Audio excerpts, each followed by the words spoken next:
भूताचा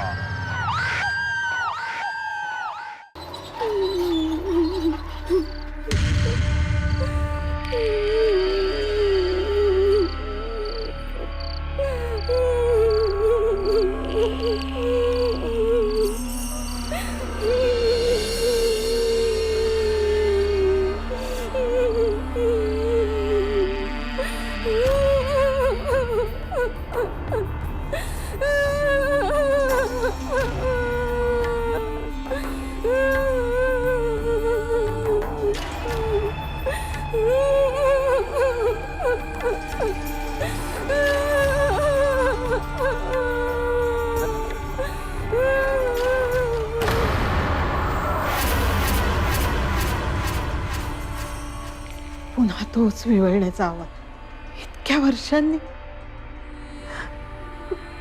त्यात ती पोटूशी पोरी येते उद्या घरी. देवा देवा.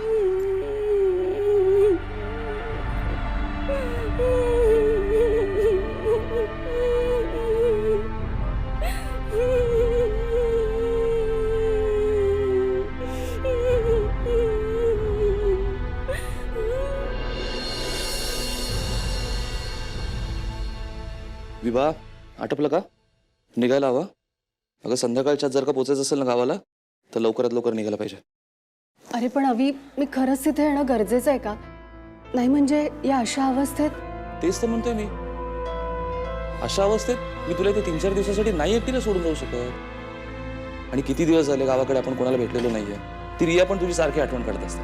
मान्य आहे, पण प्रवास इतका लांबचा आहे, वाटेत काही त्रास झाला, प्रॉब्लेम आला तर. विभा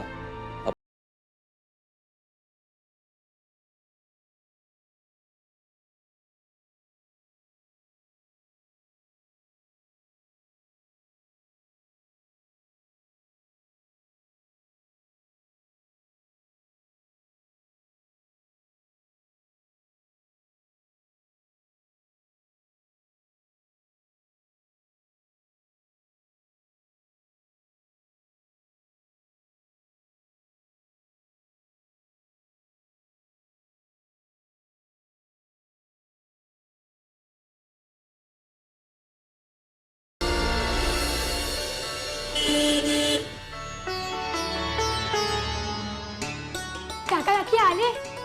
आलं वाटतं.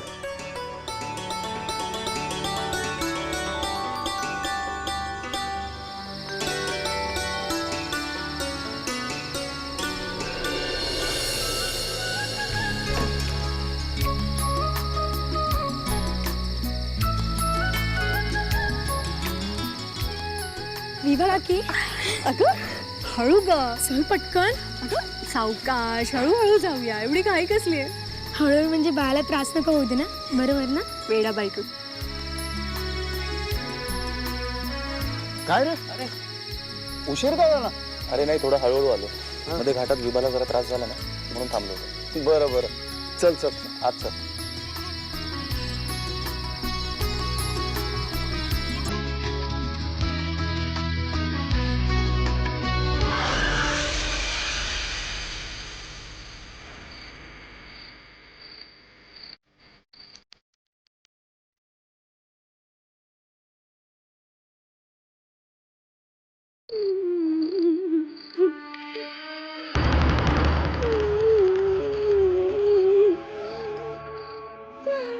हा विचित्र आवाज कसला आहे?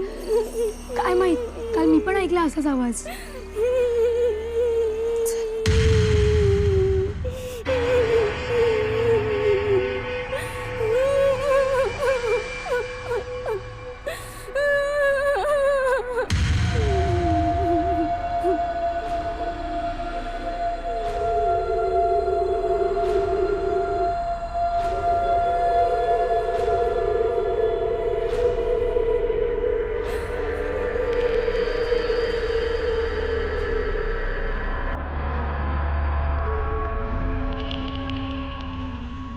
या आयुष्यमान भव. कशी आहेस? बरी आहे. अरे विभा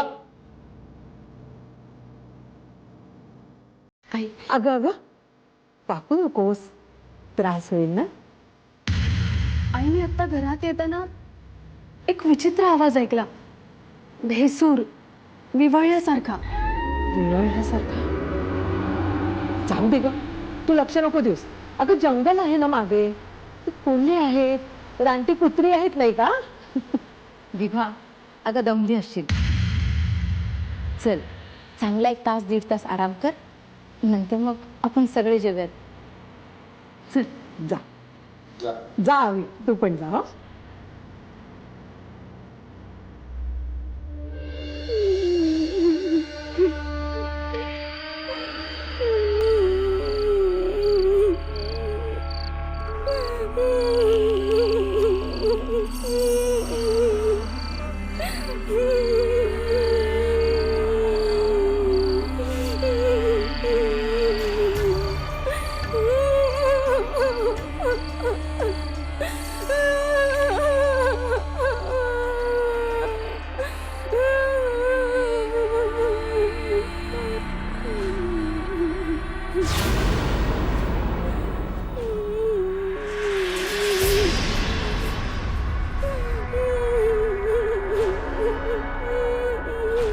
पुन्हा तोच विचित्र आवाज.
काका, तू कॉमिक्स आणलेस माझ्यासाठी मुंबईहून?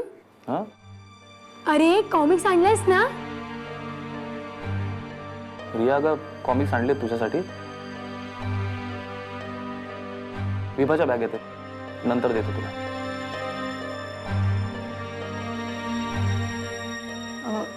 अभि भाऊजी, विभा नाही आली अजून? तिला तिला अचानक खूप ताप भरून आलाय. काय? व्हॉट? आणि तू हे आत्ता सांगतोयस? नाही म्हणजे मी सांगणारच होतो, पण अभि भाऊजी, अहो मला नाही का सांगायचं, मी आले असते ना. हरी, विभाचा चहा आणि नाश्ता तिच्या रूम मध्ये पाठवून. तुम्ही तुमच्या गोळ्या घेतल्यात आजच्या? विसरलो बघ. आणते, थांबा. खूप ताप आहे का रे विभाला? हा म्हणजे मी मोजला नाही, पण अंग खूप तापलंय रे तिचं. तू एक काम कर, तिला ताबडतोब डॉक्टरांकडे घेऊन जा.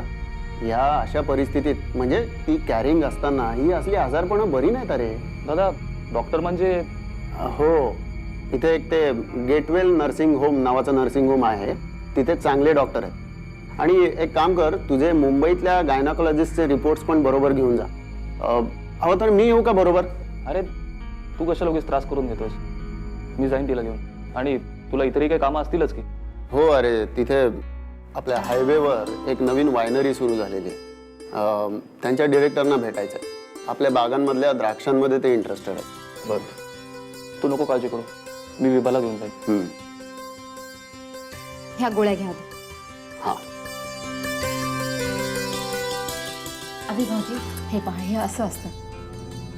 अहो, मागच्या वर्षीच यांना हार्ट अटॅक येऊन गेलाय आणि सध्या बीपी नेहमीच हाय असतं, तरी ही गोळ्या घेण्याची ही अशी टाळाटाळ.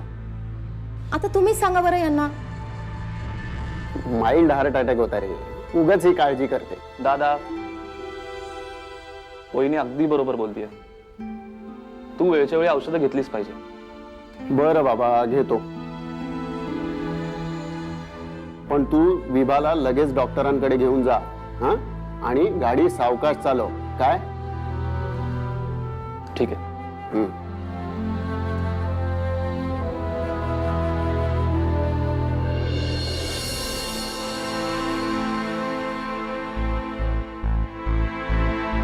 वेल, रिपोर्ट्स नॉर्मल आहेत, काही कॉम्प्लिकेशन्स नाही आहेत, पण टेम्परेचर खूप आहे आणि ते उतरणं जरुरी आहे.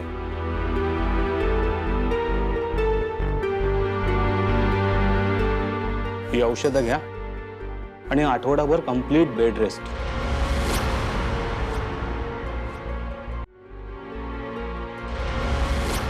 डॉक्टर, पण म्हणजे आम्हाला परवा मुंबईला जायचं होतं. No, I won't advise that. She needs complete rest. Okay doctor, thank you. चल.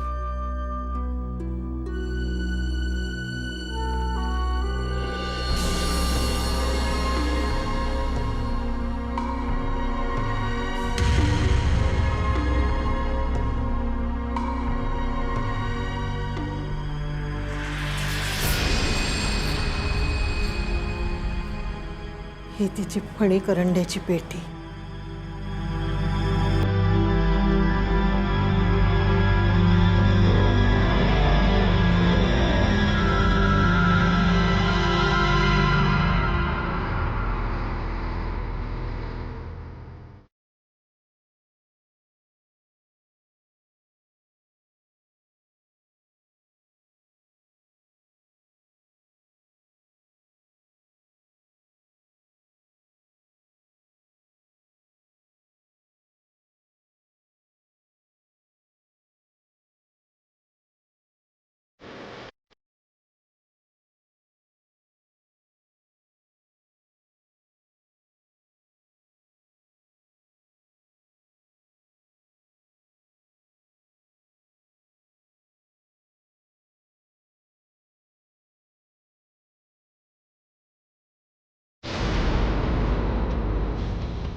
रिया, रिया, रिया, अगं काय झालं?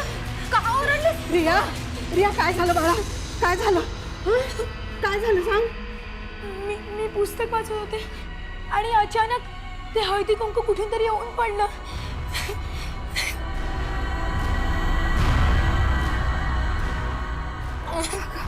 पण हे कसं झालं?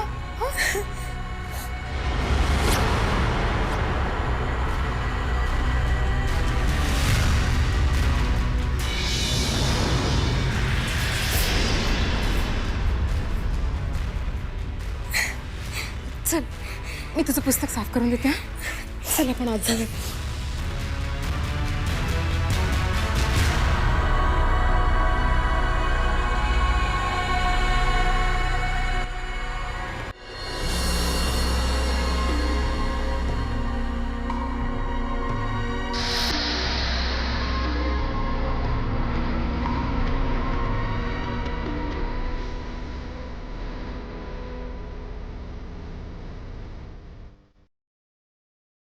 आई, सुनीता, काहीतरी हे भद्र अशुभ पडतंय का कालपासून?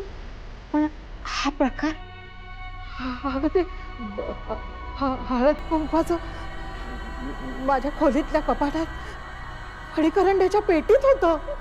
पण मग इथे रियाच्या पुस्तकावर कसं आलं ते?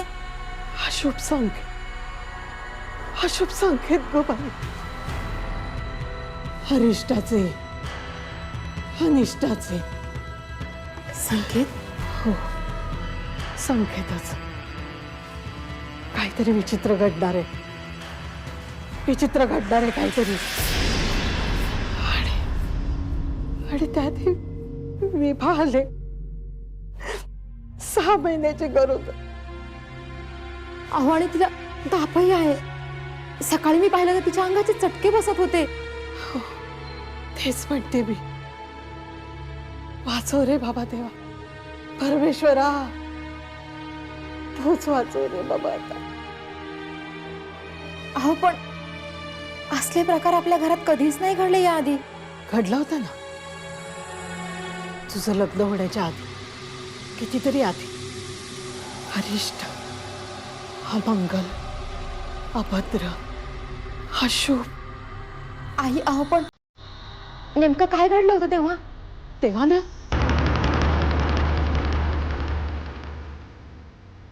नाही, जाऊ दे ना, तू कशाला उगाच त्रास करून घेतेस. जे घडणार आहे त्याला सामोरे जाण्याशिवाय मार्ग नाही दुसरा. हे बघ, तू जा खोलीत जा. ती रिया घाबरले ना, जा तिला सांभाळ जा बा.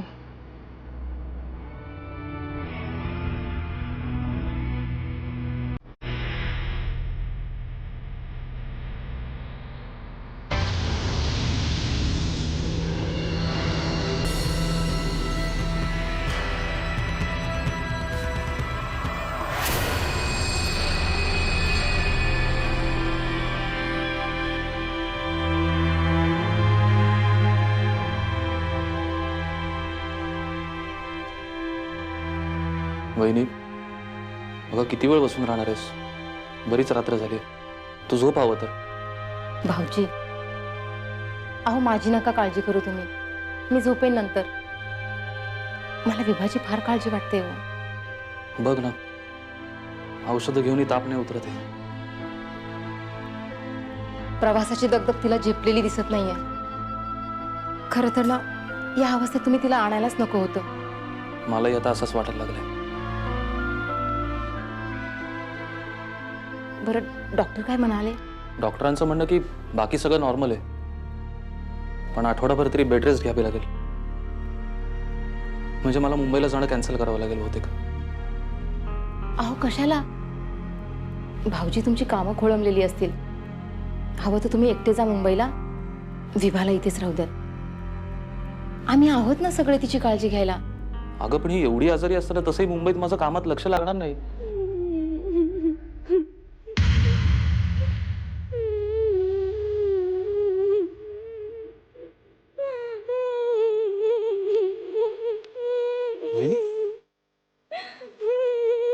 हा विचित्र आवाज कसला? माहित नाही भाऊजी, गेले 3-4 दिवस असाच आवाज येतोय. आणि कधी कधी तर ना अगदी जवळून आल्यासारखं वाटतं.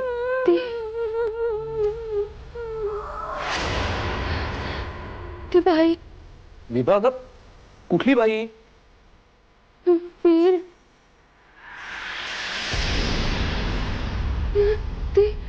ती बाई विहिरीवर बसली. अरे कोण बसलाय विहिरीवर? कुठली बाई? भाऊजी असू द्यात ना. अहो तापेत बडबडत असेल, किंवा एखादं स्वप्न पडलं असेल तिला. होईल शांत. विभा शांत हो, शांत होईल विभा.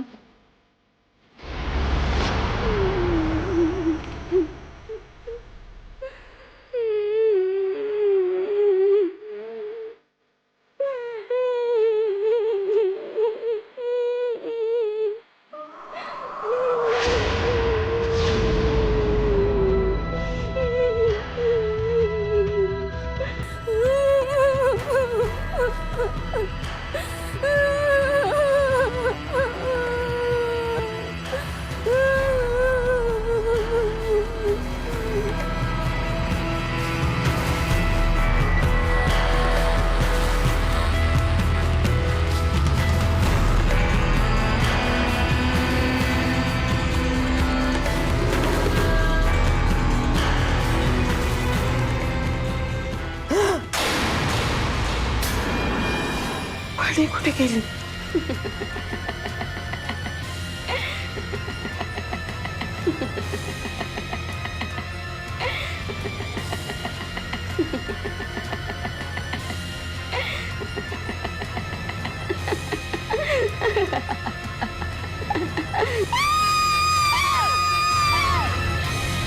हा हा हा आईचा आवाज आहे. आई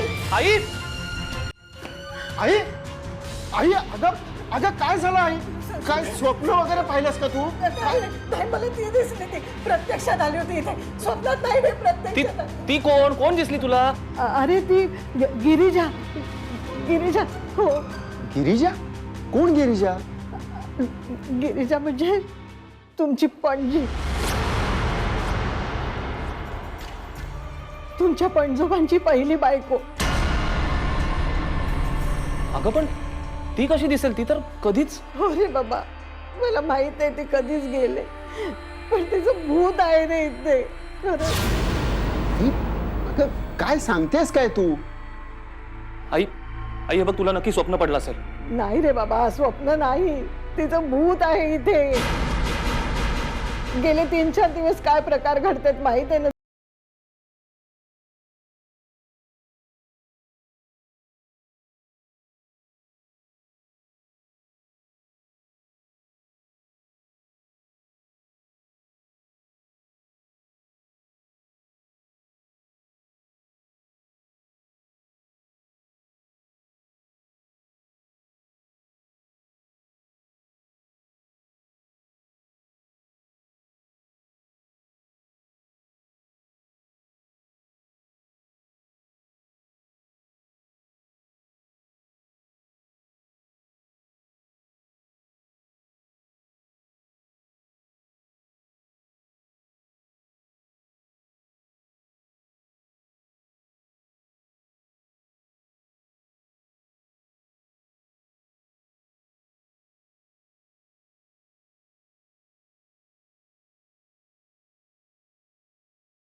सांगितली नव्हती. सुधीर, अवी, तुमचे पणजोबा हेरमराव घाटगे ह्या गावातीलच नाही तर पंचक्रोशीतील मातब्बर असामी होती. पिढीजात श्रीमंती, हाती अमाप पैसा. हेरमरावांचं एका गरीब पण सुसंस्कृत घरातील गिरिजेशी लग्न झालं. हे घर हेरमरावांनीच बांधलं. गिरिजा आणि हेरमराव या घरात राहायला लागले. कर्तृत्वहीन माणसाकडे अमाप पैसा आला ना वारसा हक्काने, की त्याचं जे होतं तेच हेरमरावांचं झालं. हेरमराव कमालीचा व्यसनी, चंगीभंगी आणि बदफैली मधला होता, आणि त्यातून संशयी स्वभाव. त्यांची बायको मात्र सात्विक, सोज्वळ, गरीब होती स्वभावाने. पतिव्रता होती. नवऱ्याचे सगळे अन्याय अपराध पोटात घालायची ती. ते 1942च्या क्रांतीचे दिवस होते. साऱ्या देशात क्रांतीचे वारे वाहत होते, आणि अशात अचानक एक दिवस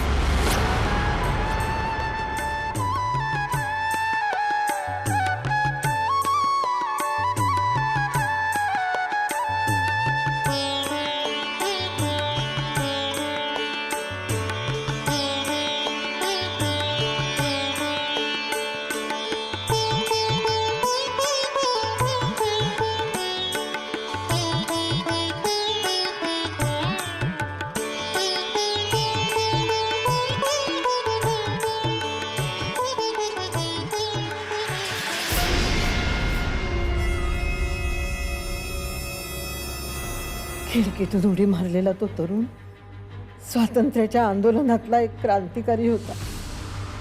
नाना पाटलांच्या प्रति सरकारचा तो भूमिगत कार्यकर्ता होता. अनेक दिवसांपासून तो पोलिसांचा डोळा चुकवून लपत छपत फिरत होता. मात्र पोलिसांना त्याचा सुगावा लागला आणि ते त्याचा पाठलाग करू लागले. त्यांच्यापासून बचावण्यासाठी म्हणून तो या घरात शिरला होता. फक्त काही वेळ त्याला या घरात आसरा हवा होता. काय करावं हे गिरिजेला सुचेना. आणि त्याच वेळी खोलीबाहेर हेरमराव आले.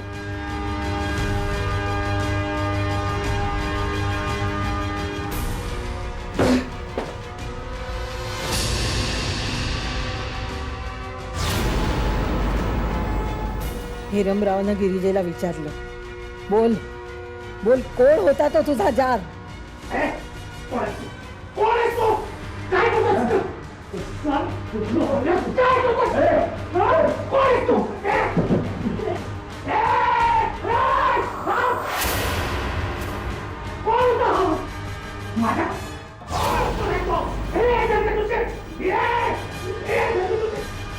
कुलटे, माझ्या माघारी हे धंदे करतेस?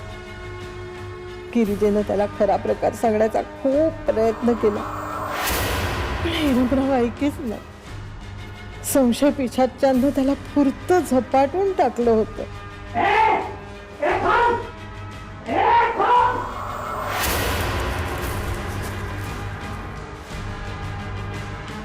तू माझ्या पातिव्रत्यावर संशय घेतलास? माझ्या? मी मरण पत्करेन, पण तुला आणि घाटग्यांच्या पुढच्या पिढ्यांना जगू देणार नाही. प्रत्येक पिढीत मी तुझ्या घरातला एकाचा जीव घेणार. हा शाप आहे माझा, शाप.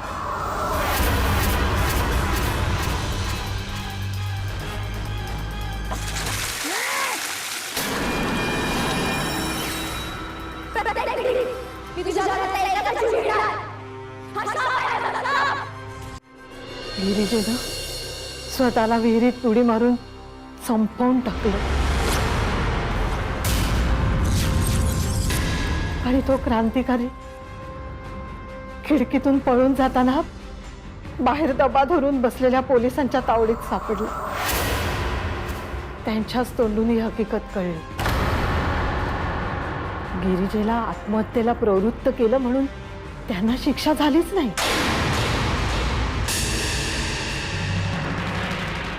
पण क्रांतिकारकाला पकडून दिलं म्हणून त्यांना राव बहादूर पदवी मिळाली. पण त्यांना आयुष्यभर सुख लाभलंच नाही. त्यांनी दुसरं लग्नही केलं, पण त्यांची दुसरी बायको गरोदर असताना असेच अशुभ संकेत व्हायला लागले. आता होत आहेत तसे. घरातल्यांना गिरिजेचं विवळणं ऐकू येऊ लागलं, असंच बेसूर. आणि तिचं ते भूत केस मोकळे सोडलेले. हो, आणि ज्या क्षणी तिनं केस विंचरले त्याच क्षणी हेरमरावांच्या दुसऱ्या बायकोचा मृत्यू झाला. हेरमरावांनी पुन्हा लग्नाचा घाट घातला. त्यांच्या तिसऱ्या बायकोला 2 मुलं झाली. एक म्हणजे तुमचे आजोबा, म्हणजे माझे सासरे. त्यांना काही झालं नाही, पण त्यांचे भाऊ गिरिजेनं त्यांचा बळी घेतला. सुधीर, अवी, तुम्हाला एक गोष्ट मी कधीच सांगितली नव्हती. तुमचे वडील गेले तेव्हा तुम्ही मुंबईला हॉस्टेलमध्ये होता. ते गेले त्याआधीचे काही दिवस असेच अशुभ संकेत होत होते. आणि ज्या रात्री तुमचे बाबा गेले ना, त्या रात्री मी गिरिजाला केस विंचरताना पाहिलं होतं रे. माय गॉड. मग आता काय होणार ते त्या परमेश्वरालाच ठाऊक. नाहीतर त्या गिरिजाला.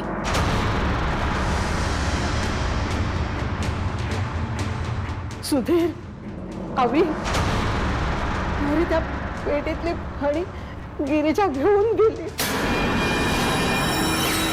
म्हणजे आपल्या घरात कोणीतरी विभा विभा आई आई विभा एकटी आहे तिकडे.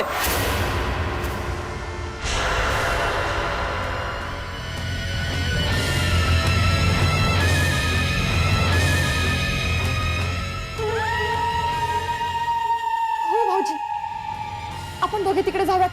अहो तुम्ही आई जवळच थांबा. आई आम्ही आलो आत्ता. आई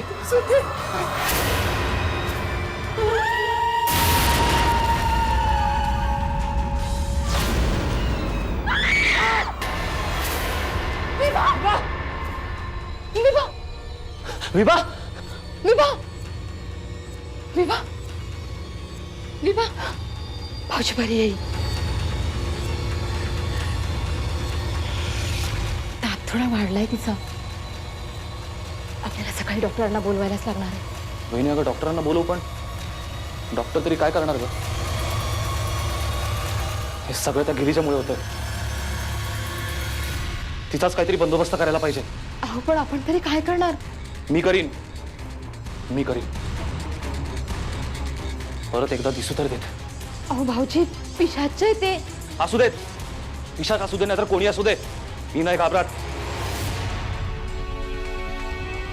माझ्या बायकोला आणि माझ्या होणाऱ्या बाळाला असं नाही मरून देणार.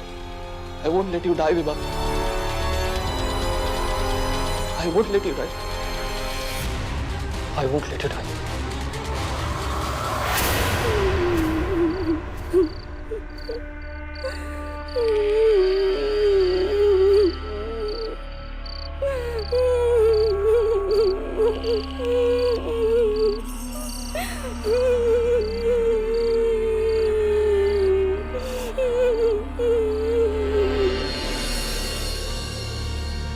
आई विभा अकुला काय झालंय ग? अगं तिला खूप ताप आलाय. आजारी आहे ना ती. आणि तिच्या पोटातलं बाळ तेही आजारी आहे.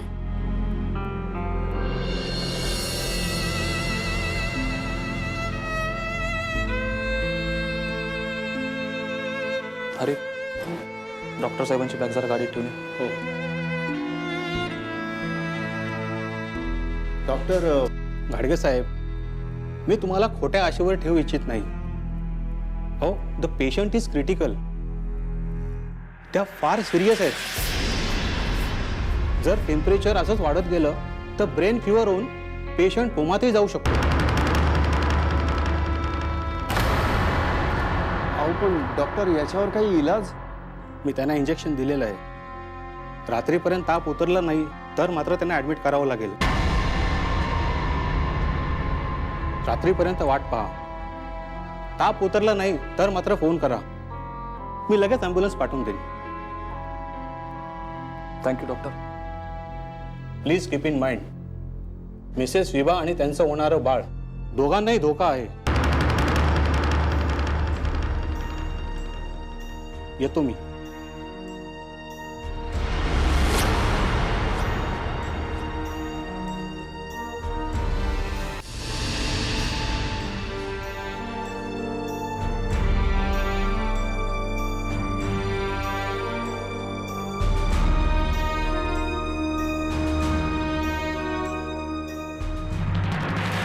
अजून किती जीवांचा बळी घेणार आहेस बयो?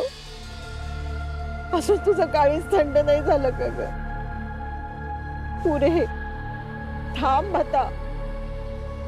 पिढ्यान पिढ्या असेच बळी घेत राहणार आहेस का तू?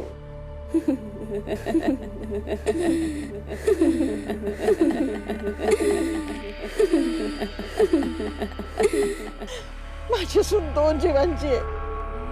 तिचं काही वाईट करू नकोस ग. तू हवं तर माझे प्राण घे पण तिला सोड. तिला सोड ग बयो.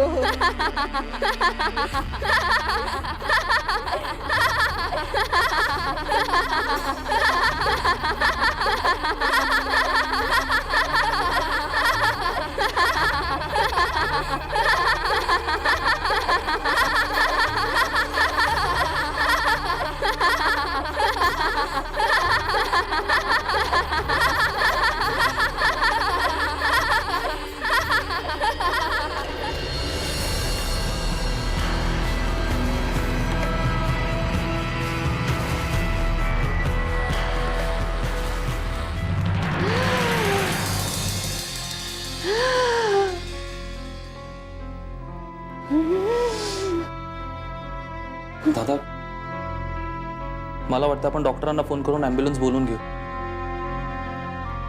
हो हो हो हो तसंच करायला हवं.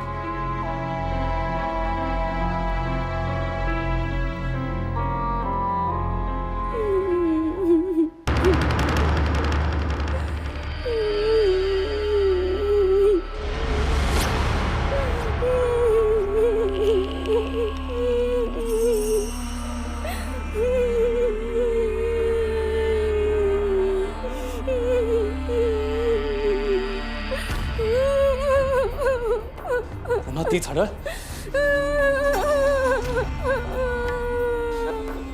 आज मी सोडणार नाही तिला. अभि अभि अरे काय करतोयस? कुठे चाललास तू? दादा तू सगळ्यांबरोबर इथेच थांब. त्या गिरिजाचा बंदोबस्त मला करायलाच हवा. अभि अभि अरे पण अभि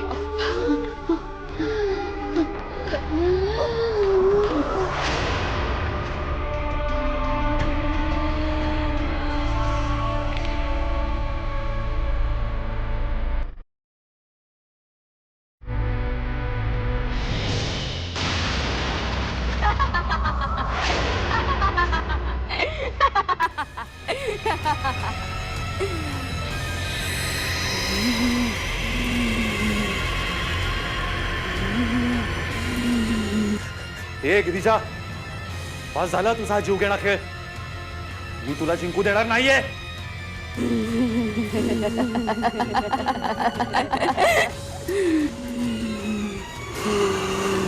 थांब गिरिजा, नाही थांब.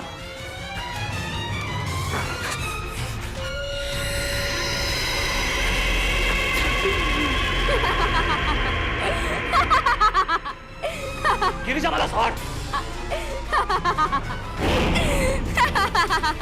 मला सोड गिरिजा. नाही गिरिजा.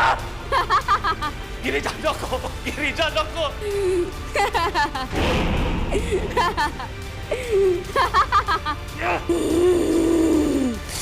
नाही गिरिजा.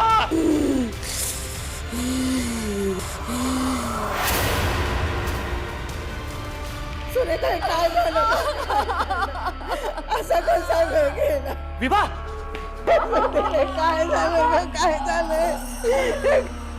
विभा तर काय झालं रे बाळा? काय झालं? काय झालं? सुधीर काय झालं रे बाळा? काय झालं? दादा सुधीर बोल ना रे. चांडाळीने शेवटी जीव घेतलाच माझ्या सुधीरचा. शाप खरा केला का तिने? खरा केला.